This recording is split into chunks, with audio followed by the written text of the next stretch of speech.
Les cafards ne veulent pas mourir. Chapitre 1. Texte de 1000, publié sur La Zone le 13 octobre 2024. La grotte était sûre. Il avait vérifié l'info auprès des associations locales et d'un club de spéléo situé dans la ville à côté. Il s'était même renseigné auprès des paysans du coin. Des poivreaux, des vieux de la vieille, des pas finis, peut-être. Mais ça s'appelle croiser les sources, et elle s'était montrée unanime. Cette grotte ne présentait pas de difficultés majeures. Aucun risque d'effondrement ou d'inondation en cas de forte pluie. Elle n'abritait pas de grosses bestioles qu'un bâton n'aurait su gérer, ne servait pas de salle de shot aux toxicos du coin. Cela n'était pas fou non plus. Ils se piquaient chez eux, sur leur terrain, pas trop loin du lit. Surtout éviter le volant en cas de surdosage. Putain, pourquoi il pensait à ça? Il était temps qu'il se reprenne en main. Il n'avait rien consommé depuis plus de 6 mois. Pas une ligne, pas un joint, pas même une binouse pour faire glisser des soirées trop solitaires. Il avait récupéré un peu de crédit auprès de son ex qui l'avait autorisé à voir le petit une semaine sur 2. Le môme avait même dormi chez lui quelques soirs. Il avait préparé des crêpes comme au bon vieux temps, et le petit les avait fait sauter avec ses petits bras fins. Ses poignées de mollusques tremblaient comme du petit bois sur des braises ardentes sous le poids de la poêle, et il avait noté crêpière sur l'ardoise de la cuisine pour l'ajouter à sa prochaine liste de courses. Le petit. À 12 ans, il commençait à râler quand il utilisait ce terme pour l'évoquer à la 3e personne. Je suis avec le petit. Je dois coucher le petit. J'emmène le petit au ciné ce dimanche. Ça l'agaçait le môme qui réclamait un autre surnom. Mais il avait toujours manqué d'imagination. Alors il se contentait de l'appeler par son prénom. Axel. Papa, c'est maman ou c'est toi qui as eu l'idée de m'appeler Axel? Ah bah, on était d'accord tous les deux, hein. C'est un prénom qui nous plaisait, à elle comme à moi. Mais c'est moi qui l'ai proposé. Mais pourquoi Axel? Jean-Bas avait tardé à répondre. Il savait très bien pourquoi il avait choisi ce prénom. Un symbole pour lui, l'éternel paumé, en perte de repère depuis l'enfance. Il avait eu du mal à se construire, à se fixer un cadre. S'était laissé happer par la drogue et les amitiés frauduleuses. S'il n'avait pas rencontré la mère d'Axel, son existence se serait résumée à un amas de miettes éparses. Mais pouvait-il se permettre d'en parler à son fils? Il n'avait que 9 ans au moment de cette conversation. Il ne cochait même pas la case pré-ado. Et il allait lui mettre dans la tête l'idée que son père appartenait à la race des fragiles, des branleurs, des malades. Il s'était promis un jour de ne jamais mentir à son fils. Alors il avait répondu dans les règles de l'art, sans entrer dans les détails, mais sans trop se cacher non plus. Tu sais, Axel, il y a des moments dans sa vie où l'on se dit qu'on a besoin d'un axe auquel se référer, quelque chose qui nous aide à tenir droit. Je suppose que devenir papa, c'était ma façon à moi d'arriver à garder les pieds sur terre. Alors ouais, c'est sûr. Depuis cet échange père-fils, Jean-Bas s'était lamentablement foiré. Il avait traversé des épreuves, comme on dit dans les conversations mondaines pour bien montrer qu'on comprend, mais qu'on ne juge pas. Des épreuves, rien que ça.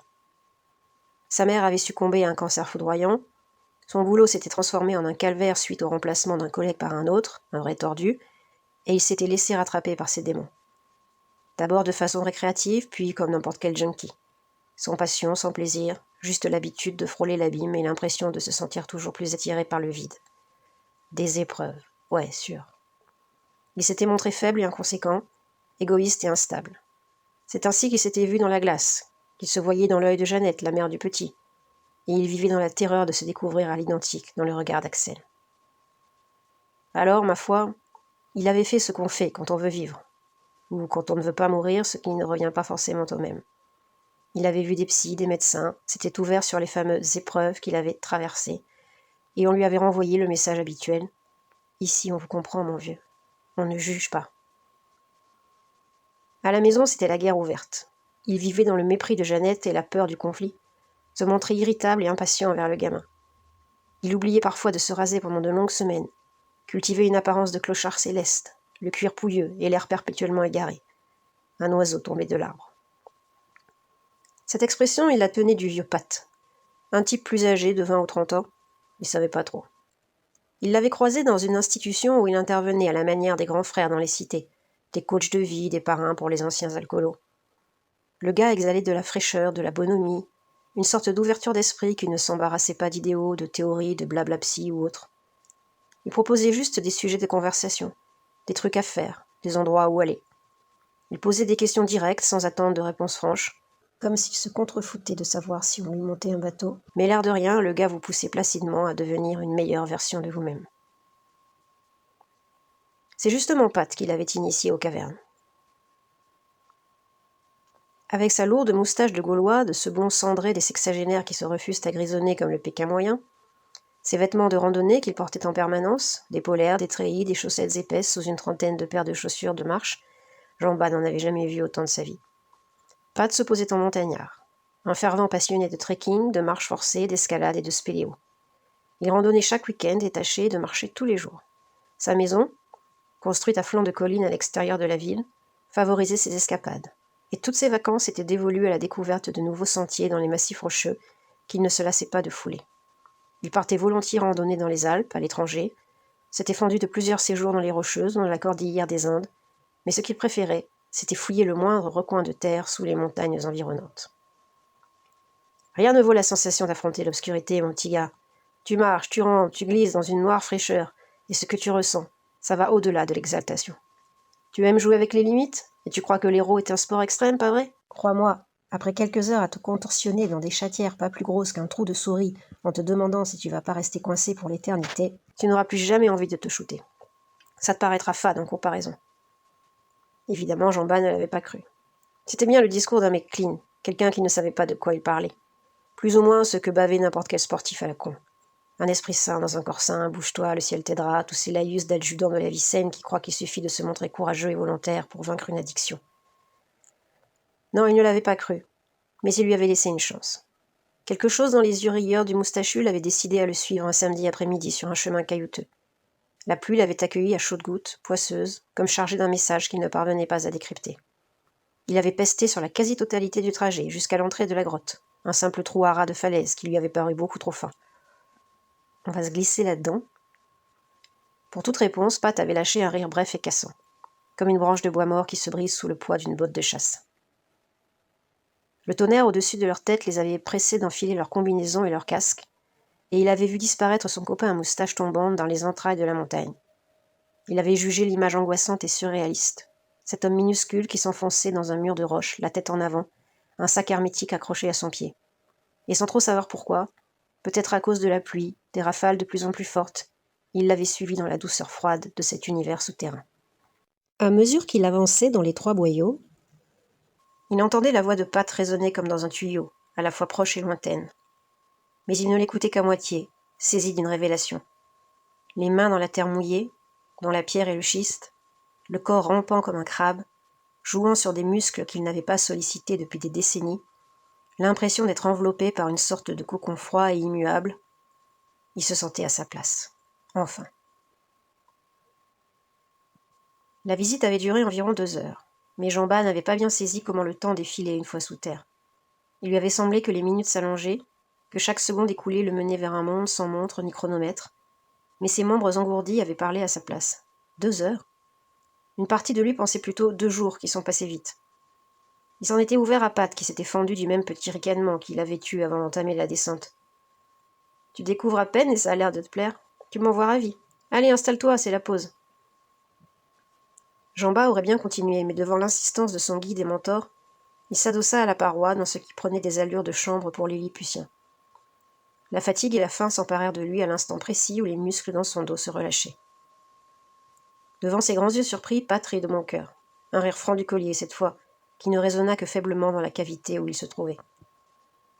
On en perd de l'énergie à se traîner comme des mollusques. Et oui, les sons sont vachement étouffés ici. Allez, mange un truc sucré. J'ai des barres de céréales et quelques saloperies chimiques. On est où, là? Demanda Jean-Bas en déchirant l'enveloppe plastique d'un sac de bonbons. Pat mordit dans une barre chocolatée. Il souriait. Ah, c'est le point le plus bas de la grotte. On va remonter tranquillement, et je te préviens, petit gars, ton attention va se relâcher avec la fatigue et cette espèce d'étourdissement qui s'empare de nous quand on se promène dans les boyaux de la terre. Alors tu passeras devant, et tu feras tout bien comme je dis, ok? Acquiescement automatique de Jean-Bas. Il se sentait effectivement un peu lourd, comme s'il avait passé une bonne heure dans un bain brûlant. Ils avaient discuté de choses et d'autres jusqu'à ce que Pat consulte sa montre. Allez, viens, il est temps de rentrer. On se rassemble et tu passes devant. Tu connais le chemin, pas vrai ? Jean-Bas avait fait oui de la tête, et ils s'étaient mis en route. Leur dos, leurs fesses se tortillant contre les parois brutes, leurs os cognant parfois. Aïe devenait un leitmotiv aux lèvres de Jean-Bas. Putain, j'en peux plus, soupira-t-il à plusieurs reprises.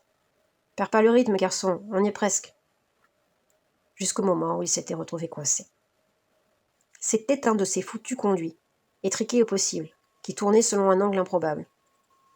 Il avait appris plus tard qu'on appelait ça une chatière en baïonnette.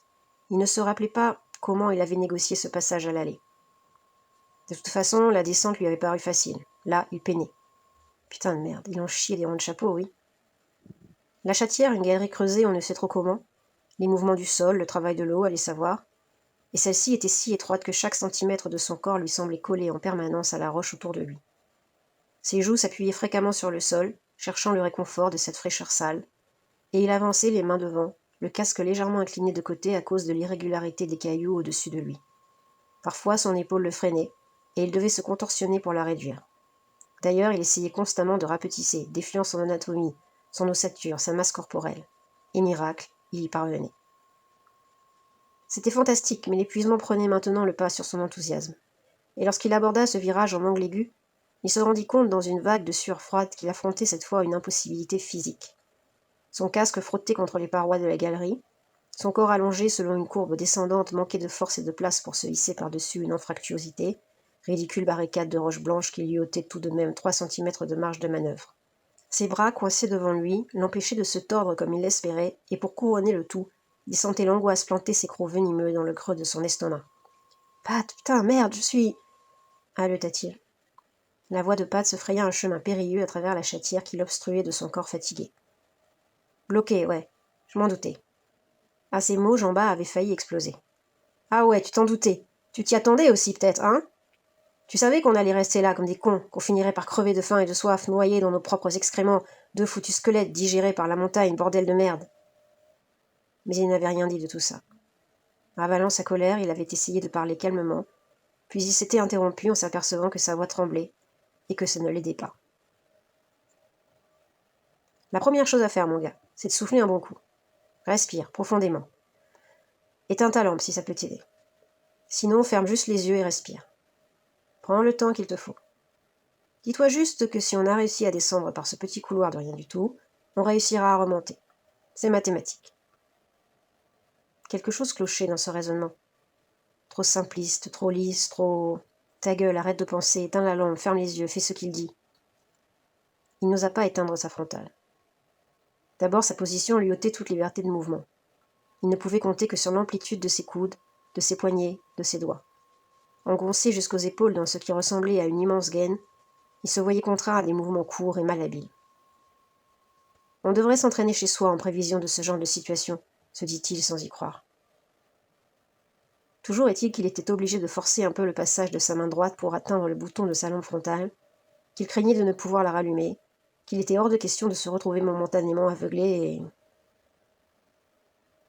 Il ferma les yeux et chercha un endroit dans sa tête où se réfugier. Il ne chercha pas longtemps. Il s'agissait d'une grotte. Semblable à la salle où Pat et lui avaient devisé en mangeant des cochonneries, elle présentait la particularité de jouir d'une sorte de chauffage central. Il sentait ses membres se réchauffer lentement à cette idée. Il souffla longuement, inspira doublement, et procéda ainsi aux exercices respiratoires que lui avaient enseignés les thérapeutes quand il avait voulu décrocher. Inspiration. Longue expiration. Profonde inspiration. Encore plus longue expiration. Se concentrer sur ses organes internes. Écouter son ventre. Entendre son souffle pénétrer dans ses poumons. L'entendre ressortir. Ne pas se soucier du reste. Quelque chose lui soufflait sur le visage. Il faillit crier, sursauta, se cogna au plafond, ses muscles se soudèrent un instant au rocher, il ressentit la douleur l'agresser simultanément en plusieurs points de son corps. Les yeux grands ouverts, il ne voyait rien devant lui. La lumière éclairait toujours la pierre, si proche de son visage. Et la position de sa tête, légèrement tournée de côté, lui imposait un hors-champ pour le moins anxiogène. Et s'il y avait une bête, là, à moins d'1 mètre? « Ça va, garçon ?» Manifestement, Pat avait le nez creux. Il avait dû voir ses jambes s'agiter dans l'étroit carcan de la chatière. « C'est rien, répondit Jean-Bas. J'ai cru un instant. » Nouveau rire de Pat. Il commençait à le trouver légèrement agaçant, ce rire. « T'as raison, garçon, c'est rien. Parfois, quand on est là-dessous, on a l'impression que quelqu'un ou quelque chose nous observe. Je sais pas, comme un fantôme ou la dame blanche ou ce que tu veux qui t'a toujours flanqué la frousse. C'est totalement irrationnel. Nous sommes des êtres impressionnables. Tu le sais, n'est-ce pas ? » Oh oui, il le savait. Il l'avait toujours su. Alors il reprit sa routine respiratoire, ignorant cette sensation désagréable qu'il avait d'être scruté sous toutes les coutures par un être invisible et malfaisant. Il respira encore de longues minutes avant d'entendre distinctement une sorte de déclic au fond de lui, comme s'il avait brusquement pressé un bouton ou activé un interrupteur. Alors il avait dégrafé son casque, penché sa tête nue dans le sens contraire, dégagé une épaule, et le reste avait suivi. Sans hâte, sans frein, sans questionnement particulier quant à la faisabilité de cette gestuelle qui lui était apparue, comme par magie. Le reste du trajet retour s'était déroulé sans surprise. Dérouler, c'était d'ailleurs le terme qui convenait. Dérouler ses membres, sa musculature, sa chair, pour mieux avancer en rampant, s'efforçant de réduire l'espace qu'occupait sa carcasse, tâcher de s'amaigrir pour franchir les orifices les plus serrés, se tordre encore et toujours, se retourner sur le dos, prendre appui sur ses talons, pousser sur les parois des galeries pour ménager ses cuisses, son torse et ses bras affaiblis. Le tout dans un état second, l'esprit vaporeux. Les sensations tactiles, il les ressentait de front, comme si elles occupaient toute sa pensée, comme si sa conscience n'avait été que touchée, la pierre, l'argile, la moiteur crasse de cette terre à l'odeur caractéristique. Mais la douleur de son corps malmené, la lassitude croissante, les menues blessures qu'il s'était infligées aux mains et aux articulations, tout cela lui semblait sourdre loin de lui. Son retour à l'air libre s'était effectué presque sans transition. De la douceur en toute chose, faillit-il dire à voix haute dans la nuit tombée. Bien sûr, il avait perçu le changement d'atmosphère. L'air se réchauffait au contact de la surface. Mais il déboulait dans la nuit, comme régurgité par la montagne qui, en définitive, n'avait pas voulu de lui, et la brise froide lui avait glacé les os. Prenant appui sur le sol, les mains dans l'herbe sèche et les gravillons, il avait poussé sur ses paumes pour s'extraire de ce tunnel relativement large par rapport aux canalisations inférieures. Il n'avait pu se résoudre à se dresser sur ses jambes flageolantes, goûtant encore un peu la position couchée, tourné vers les étoiles au-dessus des silhouettes d'arbres comme tracées au fusain sur un fond noir brossé à l'aquarelle. C'était là toute la différence avec la nuit éternelle qui régnait sous la terre. Les ténèbres souterraines évoquaient plutôt des nappes infinies d'encre de Chine renversées sur un drap noir. Alors, heureux ? Pat venait d'émerger à son tour, le visage embué de crasse et la combinaison couverte de boue. Étonné, Jean-Bas avait regardé ses propres manches et son pantalon. La même couche de matière oscillante entre l'ocre et le brun, accompagnée de ce parfum tellurique qu'il associait à la nature sauvage et à la vie en tant que concept. Puis il avait relevé le nez vers Pat, le regard à la fois hagard et satisfait. « C'était super cool !» Le rire de Pat, encore. Pas le ricanement qui ressemblait au hoquet d'un fumeur. Non, l'autre. Celui qui secouait les fondations du réel et remontait les horloges. Un rire qui se réverbérait encore sur la falaise lorsqu'ils se laissèrent engloutir par l'obscurité, direction la voiture.